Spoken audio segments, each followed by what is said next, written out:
Center for International Development, and by international development, people typically mean development not here. That is development in somebody else's country, and they want to make sure that their efforts in somebody else's country pays off. Tell me, are there any perils or pitfalls of worrying about developing somebody else's country?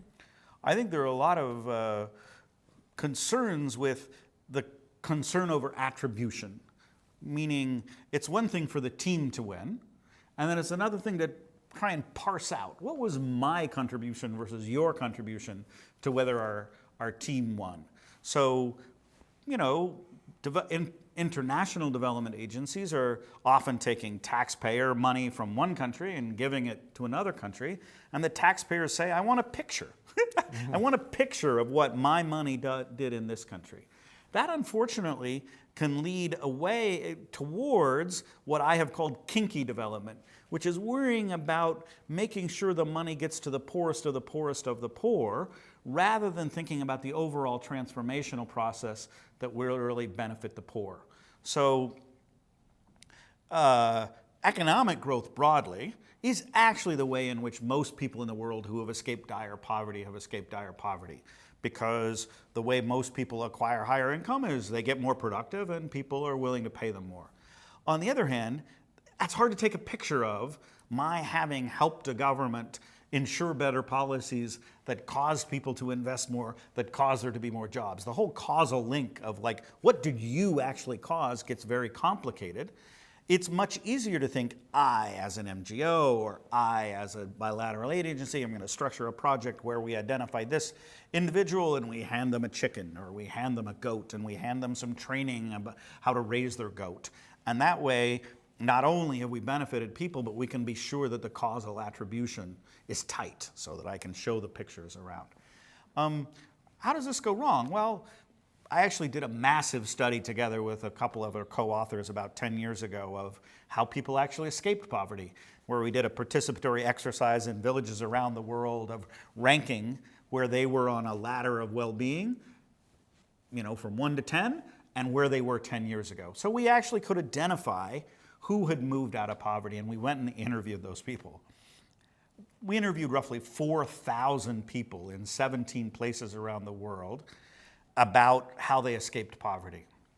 NGO efforts got named slightly more than crime as a mechanism that people said had helped them escape poverty. There were the 3 bottom of our 10 category responses were NGOs barely ahead of crime, barely ahead of the lottery. Now, what did people say? How did they get out of poverty? They got a better job. They started a new business that made money.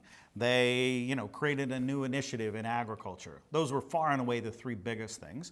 And all of those are less a function of something I can go to do for you than something that happens in the economy that frees up spaces and opportunities for you as a poor person or as a middle-income person to rise. So I think the problem is, and that the attribution problem leads us exclusively into programmatic efforts that try and identify and benefit specific individuals, whereas the problem of development and of international development is actually much better served by focusing on the big picture.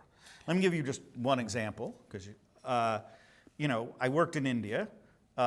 India in 1991 had an incipient macro crisis. They could have made good choices or they could have made bad choices. I've just done a study where we estimate the gains from their good choices, $3.6 trillion of additional output in India that wouldn't have existed had the government not made good choices.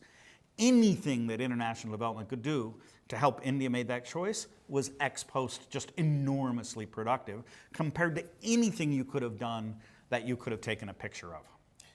Now, the thing is that what's become really, really popular in development studies is this whole issue of causality. Right. But what you're saying is that development is this broad, complicated thing where establishing a chain of causality is just not terribly useful. And so we are concentrating our efforts on the small things where we can identify the causality, but where that causality nobody really should care much about. It's like the old joke of the drunk looking under the lamppost for his keys, not because of where he lost them, because that's where there's light. Now we've decided since there's light there, we'll bring a microscope to help him look. It's off track. Great. Thank you.